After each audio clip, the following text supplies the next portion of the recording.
are super excited. The energy's really, really high. And the great thing is I've been able to connect with my teams across Paris and Munich, as well as being here personally in London. And yeah, it just feels like it's full of energy. There's a lot of great discussion.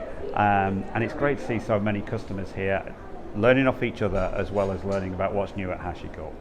I think it's a natural evolution for our customers. I think we started originally talking about hybrid cloud, so that was the on-prem and maybe one of the large service providers. Today what we see is that there's now different use cases, different areas of the business needs quite specific type of capability. And so for the customers, I think that means that that's what's driving multi-cloud and multi-cloud adoption. I think what it means for us at HashiCorp is that when you think about the fact that that when you provision and that you run, and you're having to run across such complex environments, those are the sorts of problems that we help our customers solve.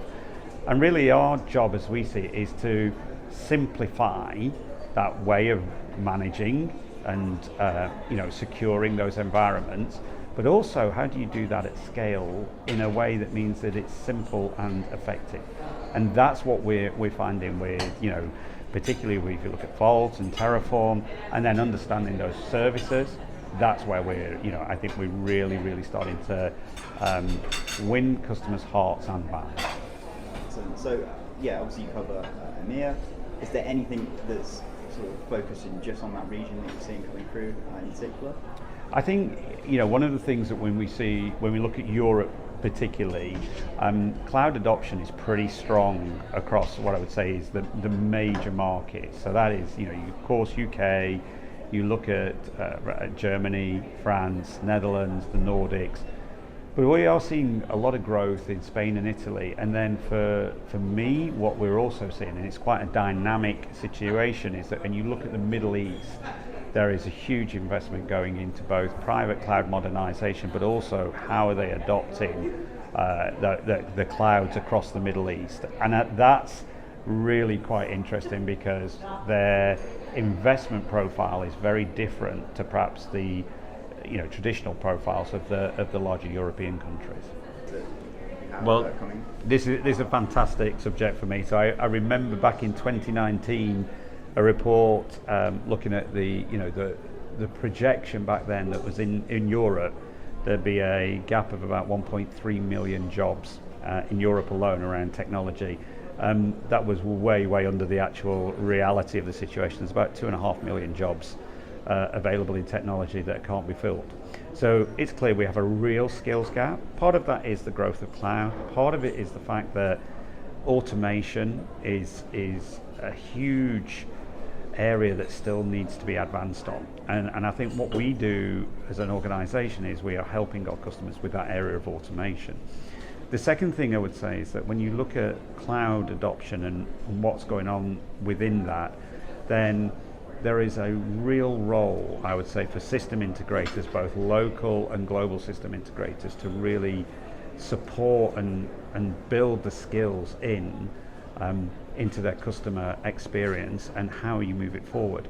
For us, that's a core principle. So when you think about the fact that we embrace the developer community from day one and engineers from day one, what we're trying to do is ensure that those skill sets are developed at their pace on our technology so that when it gets to the enterprise scale, they're able to manage it at that scale. What we are seeing, it's about process, and when it comes down to process, then we've got to work with our partners to be able to get that to scale at a level that will overcome that problem. But it's a huge opportunity. Yeah, so what we see with customers is that they've done a lot of what I would have called their private cloud development, really modernizing their own their on-premise infrastructure, self-managed infrastructure. What we're seeing with customers is that they are starting to understand more about cloud and what it gives them. It's not just about cost, it's about agility, it's about flexibility. The other thing is that the right cloud for the right reason is becoming a real driver. And what we do at HashiCorp is ensure that they have that flexibility to move through any of those environments, whether it's from one hyperscaler to another, whether it's local hosting, whether it's back to their own private.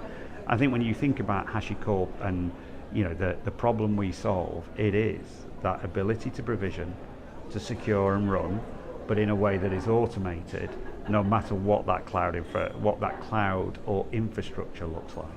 The highlight to me of HashiDays is just seeing so many customers so excited about, one, what it is that we've done for them so far, but also what it is that they think we're going to do for them in the future.